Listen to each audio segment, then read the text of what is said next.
Being introverted, I tend to use photography to control social situations, as people accept me as professionally engaged as opposed to socially averse. While avoiding people has almost always been a part of my life, I only started focusing on photography 15 years ago. In my younger years, much like most kids, I had very little formal introduction to photography. Many of the people who influenced my path to my present methods were artists in my grandparents' house. Norman Rockwell's Outward Bound hung where most people would have put a television. He was a pictorial-style illustrator and a painter of Americana in a style of exaggerated realism, who was frequently run down for being lowbrow. However, it was his more socially charged work, the work that tackled human rights, which my grandparents would tend to have prints of. Less kitschy cliches and more edgy critiques of social injustices, such as the 4 freedoms and the problem we all live with. I would spend hours staring at every inch, fabricating stories and asking questions, while my grandmother, a teacher, would weave the conversations into lessons. One framed item stood out quite literally above the rest, as it was atop a bookshelf, the iconic Afghan girl.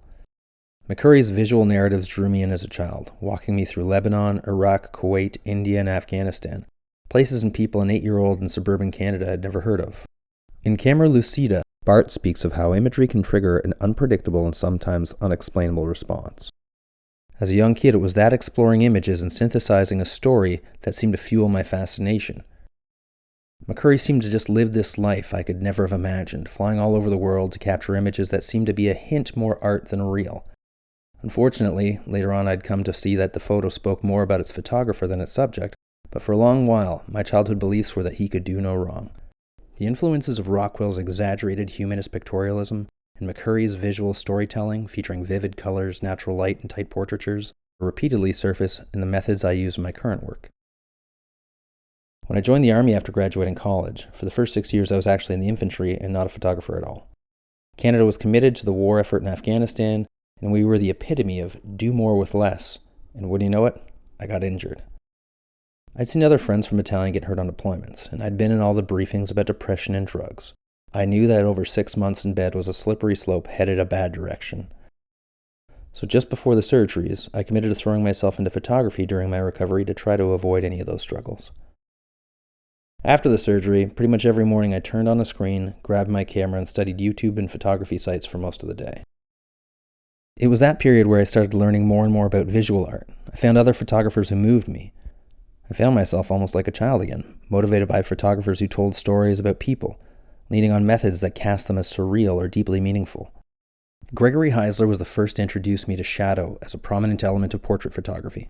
I found myself intrigued to see how his low-key work painted his subjects' faces, giving them depth and distinction, or how he played with contrast to give form and draw the viewer's eye to his focal points. In my opinion, he was and is one of the best at making dramatic and nuanced works look as if they were organic and almost simple to achieve. At the same time, very publicly, Annie Leibovitz was pushing into very interesting low-key directions, sometimes even taking the Queen along with her. Her work with artists I grew up loving, like Miles Davis and Bruce Springsteen, or her Les Mis shoot with Vogue, brought a captivating, exaggerated realism to Jean Valjean. So I threw myself into low-key imagery, particularly portraiture. There was a certain mystery to it, a hidden thing in the shadows that told stories. Carl Jung's work suggested that the shadow was the unconscious and untamed or repressed parts of us. It wasn't necessarily dark in the negative, but rather dark in the absence of awareness.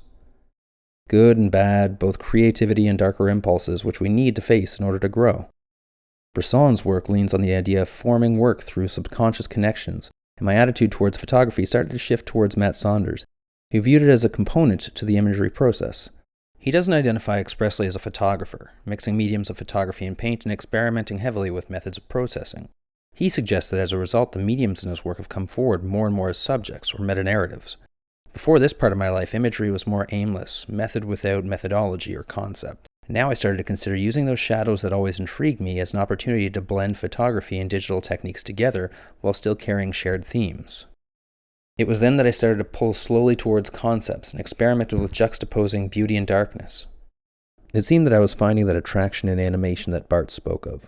I was recovering from the surgeries and found myself significantly more mobile, so it was then that I also started shooting wedding photos on the side. That's when I discovered Gabe McClintock's wedding work, and I took a workshop with him in Toronto. My wedding photography methodologies, and even much of my other work, have very much evolved from emulating his methods and others like him. I push strongly now towards exploiting dynamic ranges and color toning in similar ways with my portraits. Then came 2012. I found myself fit full duties, I had 2 sons, and Canada's commitments in Afghanistan were over. The military changes when you're no longer actively in conflict, especially in the combat arms. There's suddenly a whole lot of nothing to do, and even doing nothing was more than we could seem to afford. So I pivoted and changed jobs in the military, becoming an imagery technician, a military photographer. As you can imagine, training to become a military photographer in the Canadian Forces is more high function than high fashion. Try to imagine 2.5 years of technical training, then working for an organization which seemed to be deathly allergic to creativity. However, my work somehow started to get noticed, and I was pulled into the Army headquarters to be a photographer in a multimedia team that supported the Army's public affairs. Anything the commander of the Army was doing, I was there. Home or abroad, we covered it. I started being sent all over to cover all sorts of things: North America, Europe, Asia, working with United Nations, NATO, and others. And I was getting all sorts of exposure, and the best opportunities were actually coming to me for a change. However, boys grow, and mine needed their father. I knew what it was like to grow up without a strong, healthy male figure in my life, so I found the door out, and left the military to become a high school teacher. Now, while I occasionally teach photography, it's certainly not my primary income, which led me to the question of, why do I still do it? I find it therapeutic. My mental well-being is directly tied to the process, and I find I most struggle in times when I'm not practicing. This led me to the focus of my independent research project, photography as a therapeutic vehicle of individual well-being. According to the World Health Organization, 1 in 8 people in the world live with a mental disorder. This includes anxiety disorders, depression, PTSD, dissocial disorders, neurodevelopmental disorders, schizophrenia, and so many more. The body of research into the impacts of photography on mental health actually extends into the 19th century with Dr. Thomas Kirkbride, and the research continues presently into therapeutic techniques and applications. There are entire programs and organizations such as the One Project, the Phototherapy Center, Destinations for Teens Mental Health Treatment Center, and others who employ specific approaches in the field of photography therapy to treat a variety of conditions. These focuses not only revolve around the creative outlet for emotional expression, but also include social benefits within the community, the processing of grief and trauma through exposure, and many other areas. My project will seek to analyze and explore the psychological benefits to the individual, to understand how the different stages of photography between capturing, editing, reviewing, and sharing contribute to the benefits, to integrate personal experiences in professional practice, and to hopefully apply some of the findings of my own life, documenting and presenting my experiences. I will look to other photographers who are interested in related fields, such as Paul Gaffney with his immersion in nature work, and the collaborative practice components of Anthony Luvera with his collaborative work exploring the impacts of assisted self-portraits on individuals who have experience with mental health issues in his community. While I'm not entirely certain at this stage along which lines the project will evolve, I'm eager for the opportunity. Thank you.